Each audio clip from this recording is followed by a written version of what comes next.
There's just no queen like a vegan queen.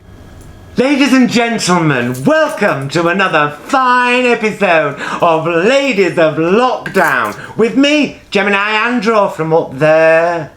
And me, Creeping Miasma from right down there. How you doing, darling?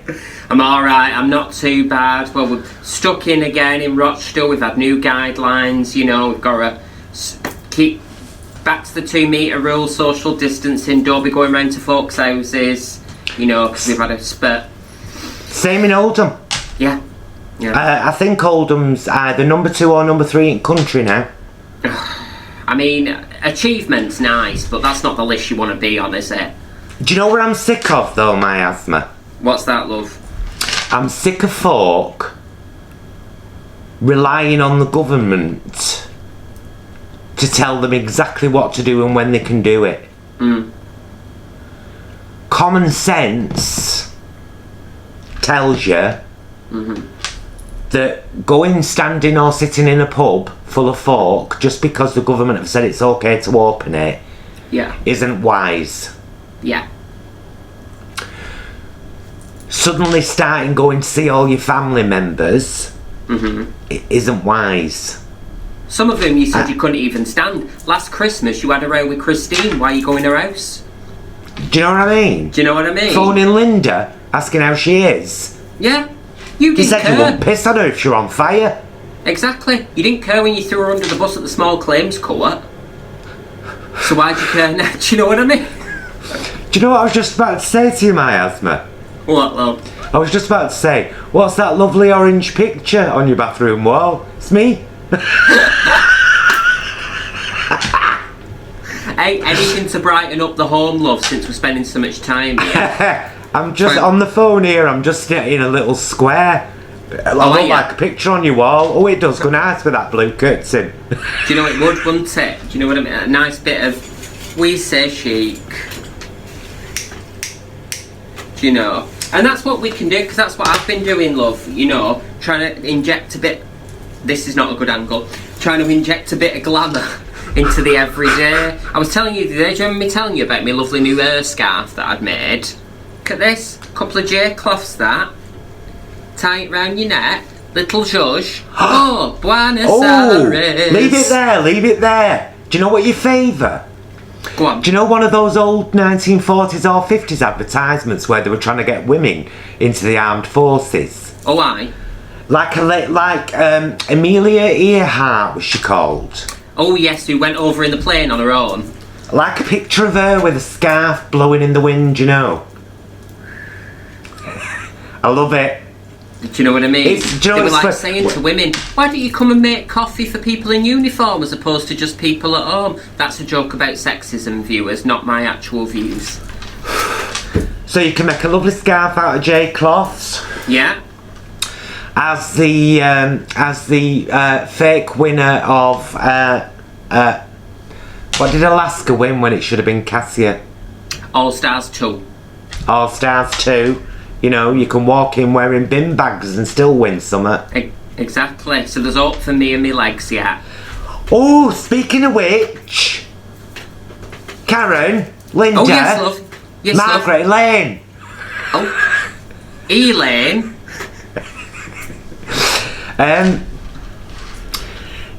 What do you think of the winner of All Stars 5? Oh, do you know, love, I were made up and I were actually in a position for once, which I was grateful for, of I didn't mind who won. No, I didn't. So I didn't have like, I know it sounds ridiculous because it's in a reality TV show, but people invest, don't they, like they do with sports. Of course and they sometimes when I've been really behind somebody, like for instance in season 11, I was really behind Evie. So every time I watched, I was like, oh, come on, she's got to win. But this time I was like, Miss Cracker, Jujubee, Cher. If any of them had won, I'd have been like, fair. And you felt much the same about Jinx Monsoon in season 5. Yes, I did, very much so, yes. Didn't you? I did. And she's got a documentary on... Sasha Velour. Yeah. Sorry, darling. She's got a documentary on Netflix. Yes, that Drag Becomes Her. Yeah, or drag becomes him. Yes, that's it. Sorry. Yeah. Yeah. Yeah. Yeah, it's supposed to be very good. I might give it a watch. Well, her boyfriend, you know, lives in Manchester, I believe. Oh. They met on You've been watching that Sorry, love. You've been watching that Canadian drag race, haven't you? I have, yes, indeed. It's it's interesting. We'll say it's interesting. Because I don't know if anyone's seen it, it's on iPlayer if you haven't in the UK. If not, it is coming to VH1, I believe, in America, and it's on Crave in Canada. I don't know about other countries, I'm sorry, but a little Google.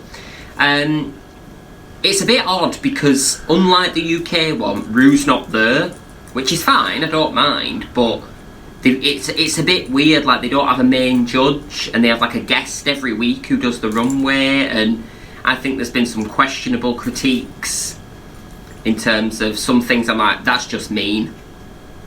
Do you know what I mean? That's not constructive criticism, that's just mean. Oh, really? Yeah.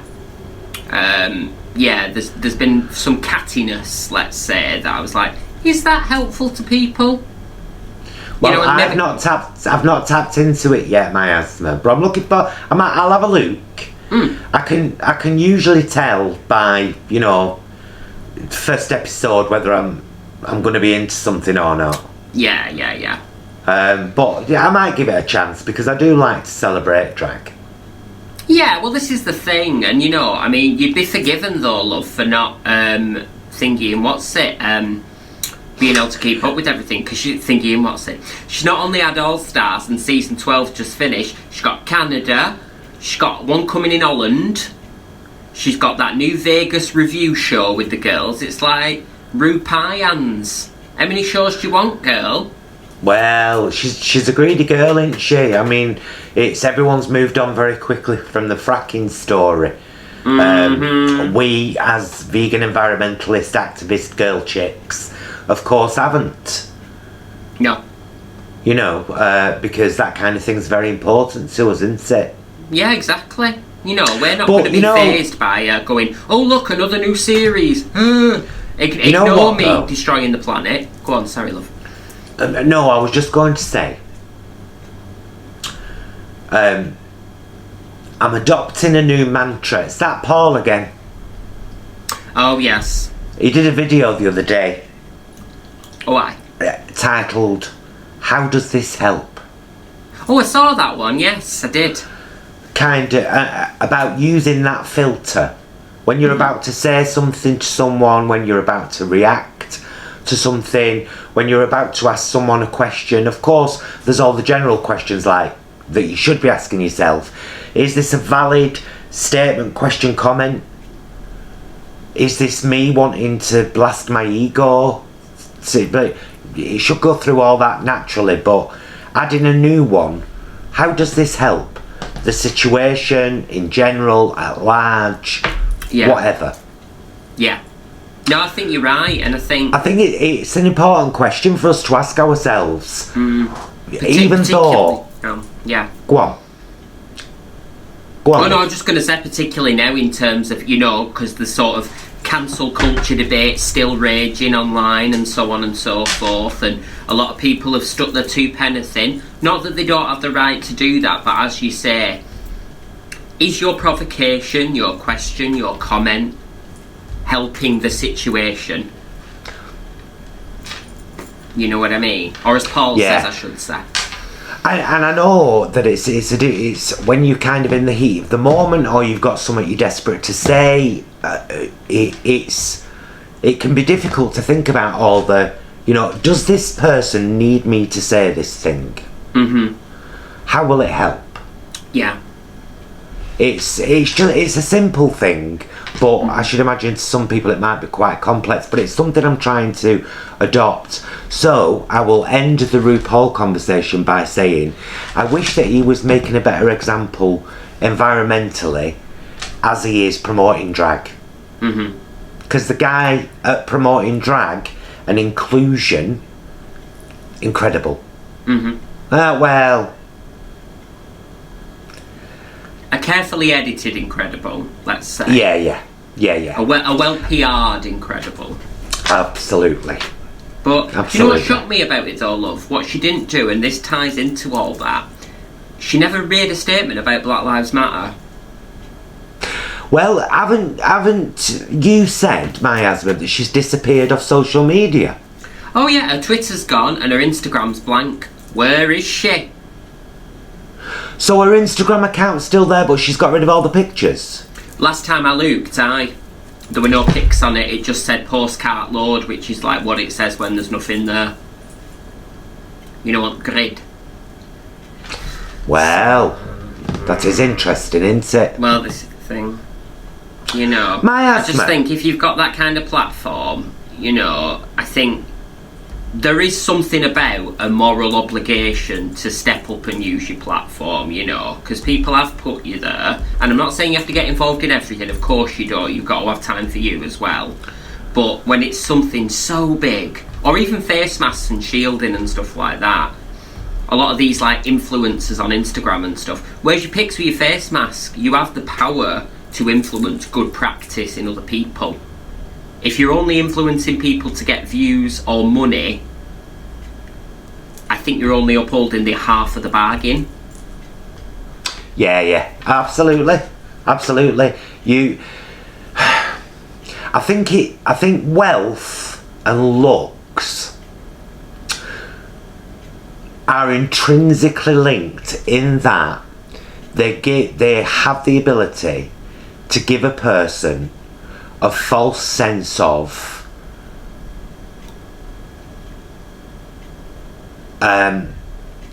awareness. It's very easy to become to get fit and healthy, to start getting ripped at the gym or really slim or whatever, and to very slowly become very conceited in that fact, but not even see it in yourself. It's just about the pride of how you look. Exactly the same happens with wealth. On the way up, people say, I could never be one of those people that sits on billions of pounds while the struggle's all over the world. And then when they get there, they're like, why is it my problem?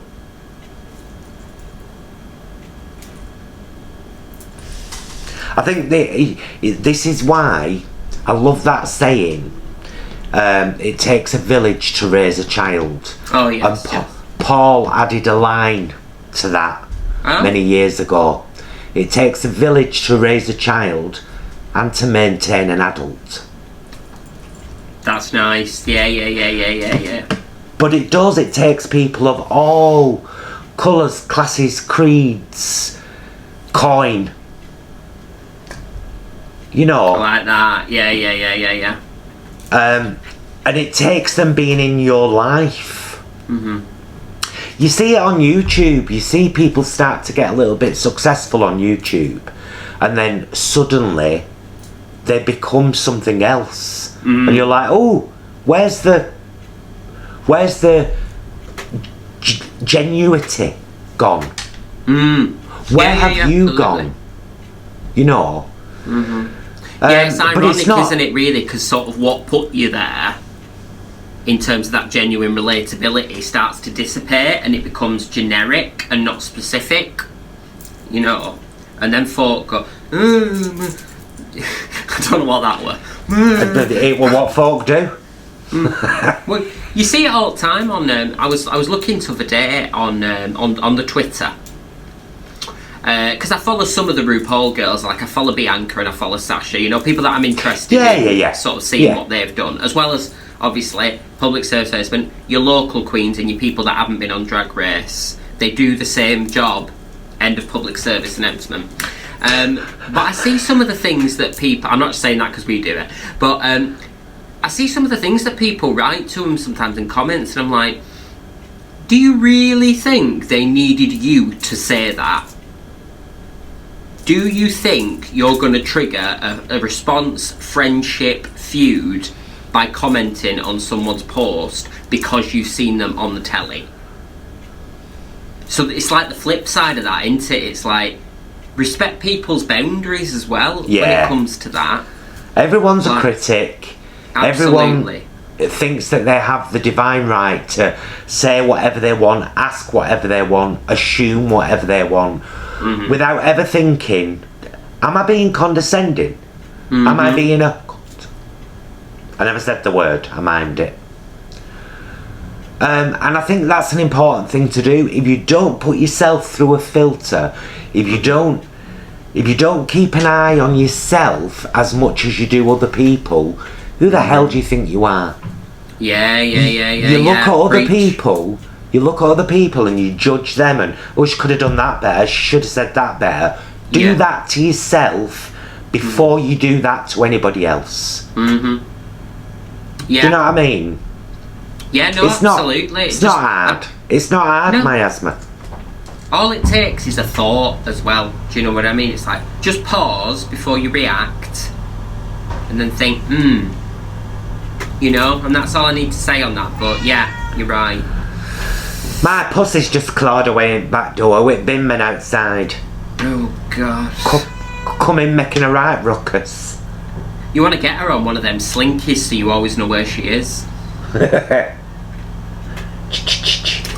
Hello, pussy. Hello, pussy. Hello. Grinning now. It's quite rare for her, this, you know. She don't like me. No, you've never got on, have you? Never been keen on Gemini. Isn't that strange? No. She'll let me touch her. She'd never come near me and sit on my knee or anything, though. I wonder if it's because she's a woman and she's threatened, you know, by your looks. Be that, won't it? It happens to me all the time at Labour Club. I can't get served some nights. Last Wednesday. I'm there going like to right ruckus with Maureen Clifton. Yeah. Folk think in the summer, it does my head in. I know. So, what have we learned in this episode so far? Well, we've looked at cancel culture. We have. We've looked at RuPaul and the Drag Race result. You know, we like to check in on that. We've looked at thinking before you comment, which I think is a different thing, and it's also good in life and online. You know, and a lot of us are living our lives online at the moment because of. Oh, I never said it, did I? But I'll put that video of Paul's up there. Oh, good shout! Yeah. You know the question one. Yeah. But yes, we've done that, and we've touched on the coronavirus, haven't we, as well? Coronavirus. That's real. Doesn't it seem like? Isn't it funny how it seems to have been going on forever? It bloody has. It's weird because I remember. Being sat round your gaff one time, love. When the 3Ds had gone out, may they rest in peace. They're not dead, we just don't see them anymore. And we were watching, do you remember that English couple that had been on a cruise and they'd had to be isolated? I think it was December. Yes. You know, and they were doing video vlogs back and forth with their son at this country. And I remember, and we were both talking and he was going, I wonder what's going to happen. Flash forward, how could we have known? How could we have known? Well, someone did. I'll tell you some news we've got to share, Miasma. And it's belting news. Really. Let's not forget.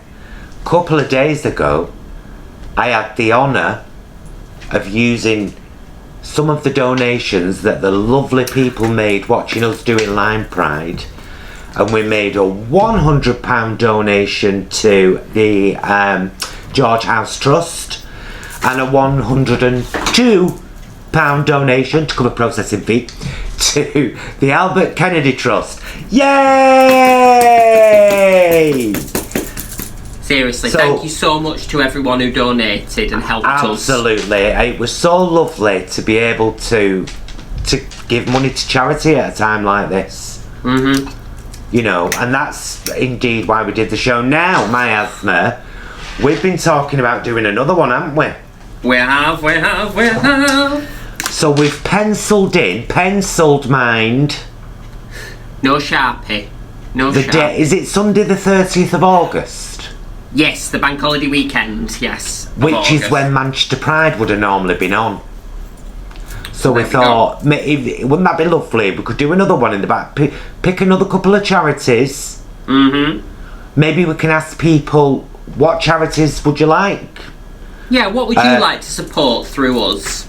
And then we'll see what gets the most sort of traction, and then we'll go it'd be with nice. the I think it'd be nice to support a sanctuary. You know, with us being vegans.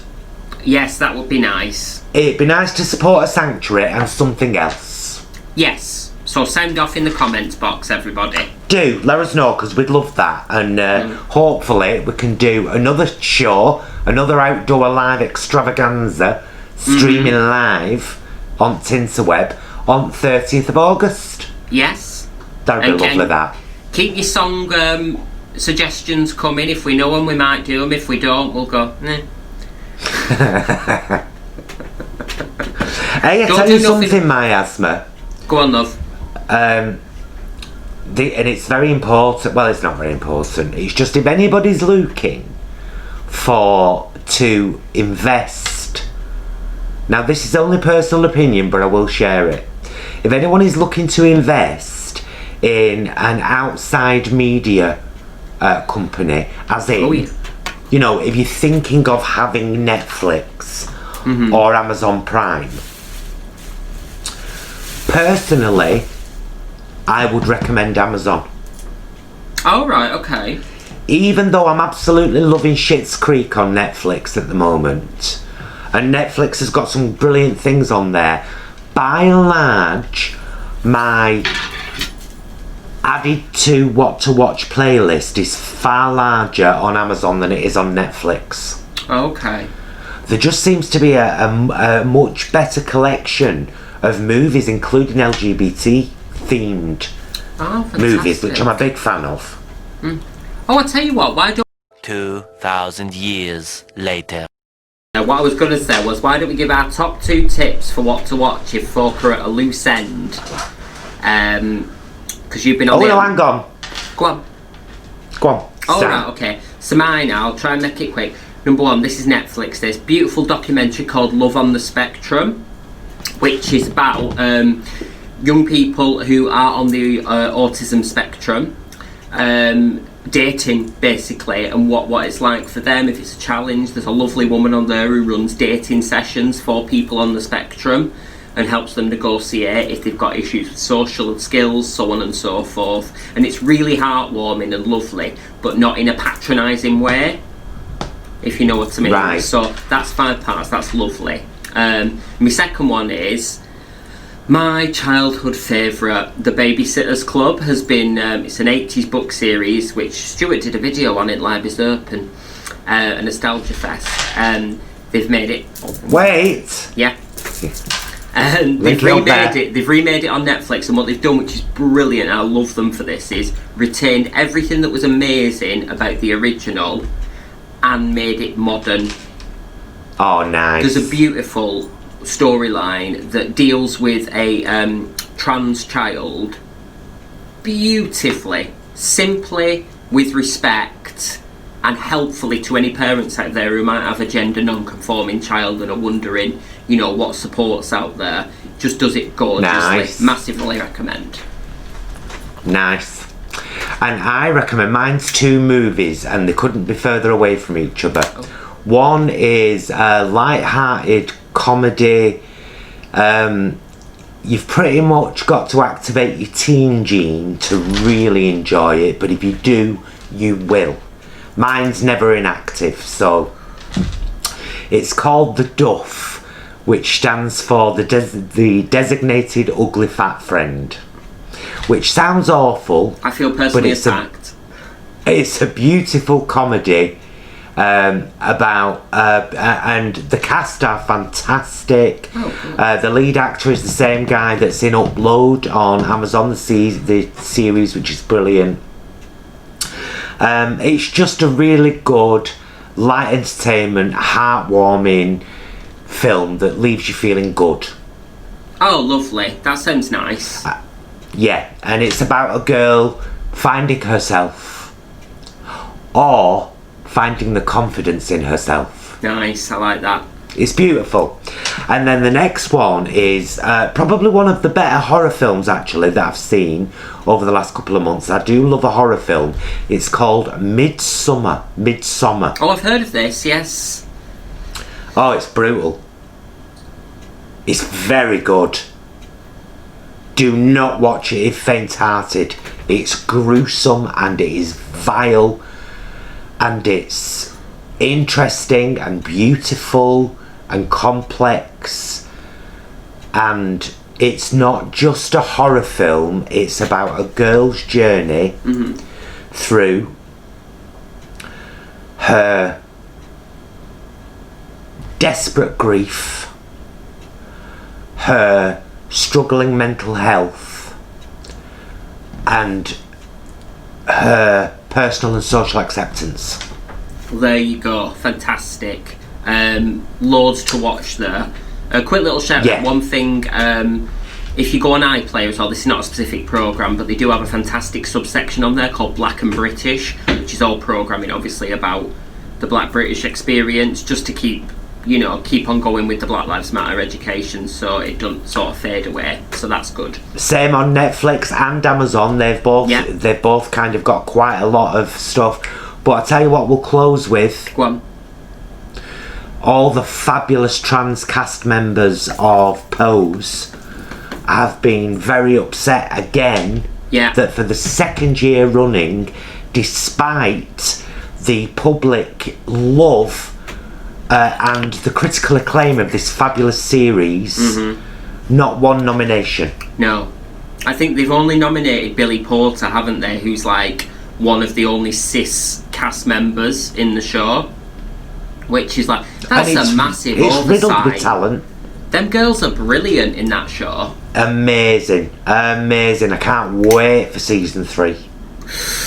Me neither. Bring it on. Right, Miasma, let's bring this to a close, my darling. Alright, love. We've talked about much. Yeah.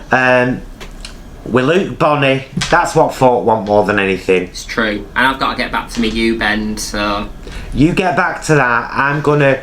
I never did say, but I will end with this. I'm wearing all red today as a warning sign. Danger. This schmiz Fungolitis, is far from over. Please be careful. Don't be rushing on holiday. Don't be rushing to see your friends or your family.